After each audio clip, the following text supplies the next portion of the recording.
ధర్మాసుపత్రికి వస్తావా? ఎర్రగడ్డకైతే వస్తా. అక్కడికి ఎందుకయ్యా? బాబు ధర్మాసుపత్రికి తీసుకెళ్ళి బాబు. అమ్మాయికి నొప్పులు వస్తున్నాయి బాబు. నొప్పులు బాగా వస్తున్నాయా? అవును బాబు. అయితే 100 వస్తాను. ఏంటి 100 అంటే ఇక్కడే కనీసలా ఉన్నావు? మళ్ళీ మాట్లాడితే 110 అవుద్ది. మీటర్ ఉంది కదా బాబు. ఇహ నుంచి మీటర్లు వెయ్యం, అడిగింది ఇచ్చేయాల్సిందే. ఈ పద్ధతి మా నీలకంఠమని పెట్టాడు. అదేమిటి బాబు? నీకెందుకు ఎలా?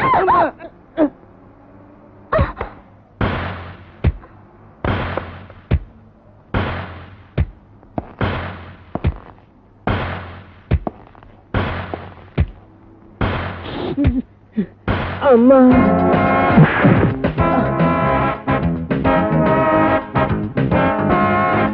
ఇంకెప్పుడైనా ఎక్కడైనా జనాన్ని ఇబ్బంది పెట్టినా ఏడిపించినా ఎముకలు విరగొడతాను, జాగ్రత్త. ఇంకోసారి ఏ ఆటో డ్రైవర్ అయినా ట్రబుల్ ఇస్తే నెంబర్ నోట్ చేసి పోలీస్ స్టేషన్ కంప్లైంట్ ఇవ్వండి. వాళ్ళ షేపులు మార్చి సెల్లో పడేస్తాను. ఏంట్రా పోజు? వేనా మీట్రా.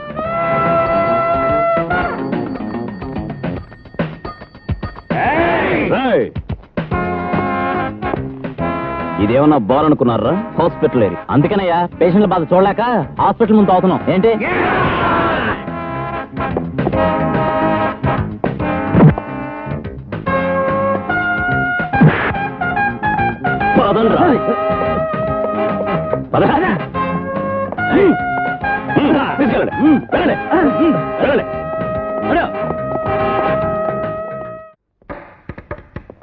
వాడిని చూడ్డానికి ఎవరొచ్చినా సరే, ఎవరొచ్చినా జోన్ చలవుతాం.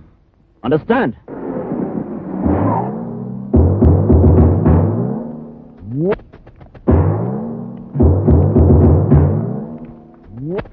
నమస్తే భయ్.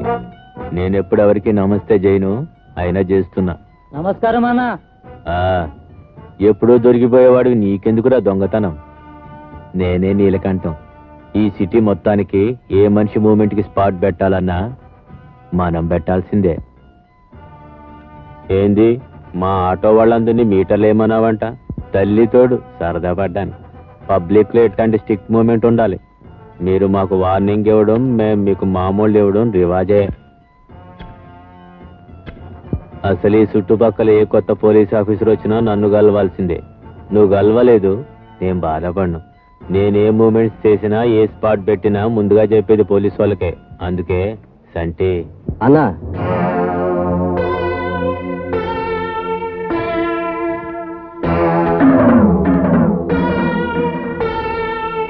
ఎట్టా పెట్టుకుందాం పేమెంట్స్?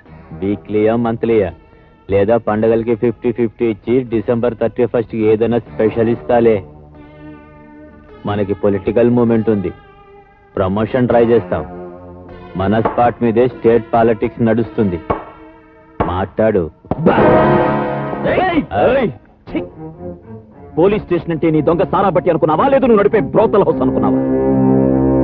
నీ గురించి నువ్వు చెప్పావు, నా గురించి నేను చెప్పను. నీ మొత్తం జాతకం నాకు తెలుసు.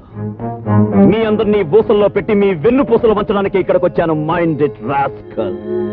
మా అన్నంటే ఎందనుకున్నావురా? వాడి గురించి నేను అనుకోవడం ఏమిట్రా వెత్తవా? రాజకీయ నాయకులు అండగా ఉన్నారన్న బోడి ధైర్యం రా మీది.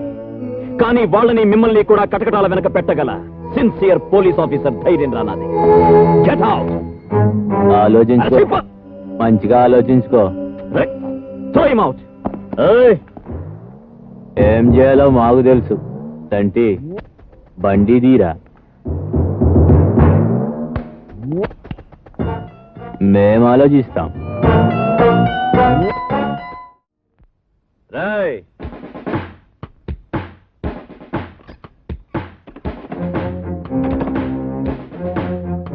చూడండి, కొద్ది రోజుల క్రితం మసీద్ గుట్ట దగ్గర ఒక మర్డర్ జరిగింది. ఆ హత్య ఈ ప్రాంతానికి సంబంధించిన వాళ్ళెవరో చూశారని అక్కడ దొరికిన ఆధారాలు బట్టి మాకు తెలిసింది. అది చూసిందెవరో నాకు ఈ క్షణమే తెలియాలి. లేదా నా సంగతి తెలుసుగా, తుక్కు రేగిపోతుంది. చెప్పండి.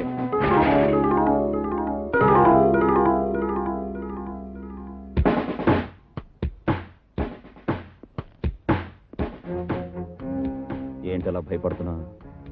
ఆ హత్య చూసింది నువ్వే కదా? చెప్పు చెప్పు. Tell me. చెప్పు. లేదు, నేను చూడలేదు.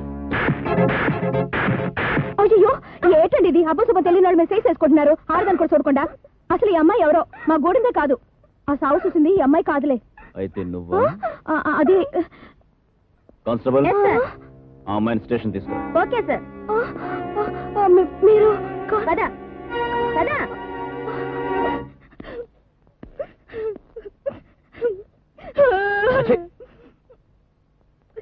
నేరం చేసిన వాళ్లే కాదు, నేరం దాచిన వాళ్ళు కూడా నేరస్తులే. ఆ హత్య చూసిన వెంటనే పోలీస్ స్టేషన్కి వచ్చి ఎందుకు రిపోర్ట్ చేయలేదు? రిపోర్ట్ ఇస్తే ఏం చేస్తారంటే మమ్మల్ని కూడా బాగా కోట్లాంటి తిప్పుతారు. తీరా మా ఫోటోలను చూసి చెప్తే అక్కడ పెద్దవాళ్ళందరూ ఒకటైపోతారు. ఇక్కడ దొంగదోళ్ళు మీరు వదిలేస్తారు. ఆ తర్వాత వాళ్ళు మా మీద పడి మమ్మల్ని తప్పుకు తింటారు. కొరితో తలగొక్కడం కన్నా ఊరుకోవడం నయ్యం కదా. నువ్వు చెప్పేది నిజమే, కానీ నేను అలాంటివని కాను. ఈ గూండాలను ఏరిపారేయడమే నా లక్ష్యం. సో నువ్వు కోర్టుకొచ్చి చూసినట్టు చెప్పు. అయ్యో, నేను కోర్టుకు రాను. నాకు అసలేం తెలీదు. నేనేం చూడలేదంటే. Shut up. ప్రతి వాళ్ళు నాకెందుకు కోరుకుంటే గూండాలు అలా దొరుకుతారు. రోజు రోజుకి మనుషుల్ని నరుక్కుంటూ పోతారు. సాక్ష్యం చెప్పే వాళ్ళు ఇలా భయపడుతున్నందువల్లే గూండాలు అలా పెరిగిపోతున్నారు. కోర్టుకొచ్చి నిజం చెప్పు. నేను రాను. కోర్టుకి రావాలి. రాను. రావాలి, వచ్చి తీరాలి. అయ్యో, అసలు నేను ఈ స్టేషన్కి వచ్చిన సంగతి తెలిస్తేనే మా గూడలు అందరినీ తగలట్టేస్తారు. ఒక పోలీస్ ఆఫీసర్ గా నా స్ట్రగుల్ అర్థం చేసుకోవా? ఈ కేసుకున్న ముఖ్యమైన ఆధారం నువ్వే. నా మాట వినా, కోర్టుకొచ్చి నిజం చెప్పు ప్లీజ్. నీకు గానీ నీ గురి వాళ్ళకి గానీ ఎటువంటి హాని జరగదు, నేను హామీ ఇస్తున్నాను. It's a promise. So your honour, భారత స్త్రీ అంటే ప్రపంచ దేశాలన్నీ తల వంచి నమస్కరిస్తాయి. తల్లిగా, చెల్లిగా, ఆదర్శమూర్తిగా మనిషి మనుగడను తీర్చిదిద్దే స్త్రీజాతికి చెందిన ఈ పార్వతి ఒక గౌరవనీయమైన కుటుంబంలో పుట్టి ఎంతో భవిష్యత్తు ఉన్న ఒక భావి పౌరుడి ప్రాణం తీసింది. ఇది క్షమించరాని నేరం. కనుక ఈ కేసును తీవ్రంగా పరిశీలించి దేశ సంస్కృతి సభ్యతలను కాపాడేందుకు హంతకురాలైన ఈ పార్వతిని కఠినంగా శిక్షించవలసిందిగా కోర్టు వారిని కోరుకుంటున్నాను. That's all your honour. ఏమమ్మా, నువ్వు చెప్పుకోవాల్సింది ఏమైనా ఉందా? పెద్ద పెద్ద మాటలకు అర్థం తెలియని చిన్న జాతిలో పుట్టిన దిక్కులేని ఆడదాన్ని. గొప్ప గొప్ప చదువులు చదువుకున్న మీ ముందు ఏం మాట్లాడగలను? అతను నా వల్లే చచ్చిపోయాడు, అది నేను కాదంటం లేదు. కానీ ఇందాక పెద్ద ఆయన అన్నారే, మంది ఆడదాన్ని గౌరవించే దేశమని.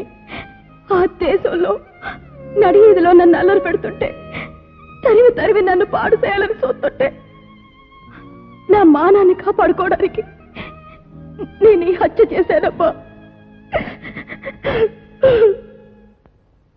ఈ కేసు పూర్వాపరాలు పరిశీలించిన మీదట ముద్దాయి పార్వతి ఈ హత్య ఆ హత్య చేసిందా లేదా అన్నది ముఖ్యం కాదు ఎవరానా. ఆవిడ ఏ పరిస్థితిలో ఈ హత్య చేసిందో తెలుసుకోవడం ముఖ్యం. మీరు న్యాయ నిర్ణయం చెప్పబోయే ముందు ఈ కేసుకు సంబంధించిన ఓ సాక్ష్యాన్ని మీ ముందుంచబోతున్నాను. ఈ సాక్ష్యాన్ని మీరు తెరిచి చూస్తే న్యాయం మీ నోట ఇదే పలికిస్తుందన్న నమ్మకం నాకుంది. ఏమిటది? మీరే చూస్తే బాగుంటుంది మేడం. అలాగే.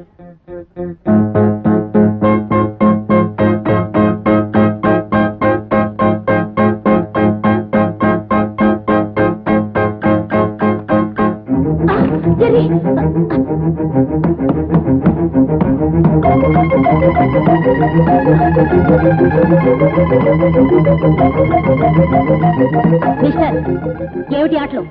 న్యాయస్థానం అంటే ఇంత లోకుగా ఉందా? ఒక బాధ్యత గల పోలీస్ ఆఫీసర్ చేయవలసిన పనేనా ఇది? I'm extremely sorry for exceeding the court limits madam. కానీ న్యాయాన్ని కాపాడడానికి ఈ పని చేయక తప్పలేదు. అది కరిస్తే బాధ పెడుతుందే తప్ప ప్రాణాలు పోవు. ఆ నిజం తెలిసి కూడా అది మీ మీదకి వచ్చినప్పుడు ముందు వెనక ఆలోచించకుండా, ఇదొక న్యాయస్థానం అని కూడా చూడకుండా దాన్ని ఎందుకు చంపారు? ఒక జీవిని చంపడం నేరం కాదా? అది నా ఆత్మరక్షణ కోసం చేసిన పని. మీరు చేసింది ఆత్మరక్షణ కోసం, కానీ ఆ అమ్మాయి చేసింది మానరక్షణ కోసం మేడం. కావాలని చేసిందో, ఒక గొప్ప భావి పౌరుణ్ణి చంపాలని చేసిందో కాదు. అంచేత మానవత్వంతో ఆలోచించి ఆమెకు న్యాయ నిర్ణయం చేయాలని కోరుకుంటున్నాను.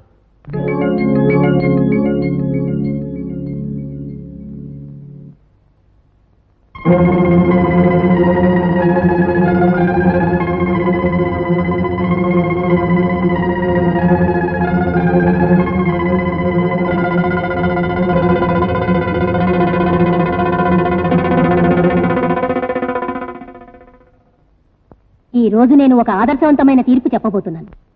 మానరక్షణ కోసం ఒక దుర్మార్గుని చంపిన పార్వతి నేరస్తురాలైతే ఆత్మరక్షణ కోసం విషపురుగును చంపిన నేను నేరస్తురాల్ని.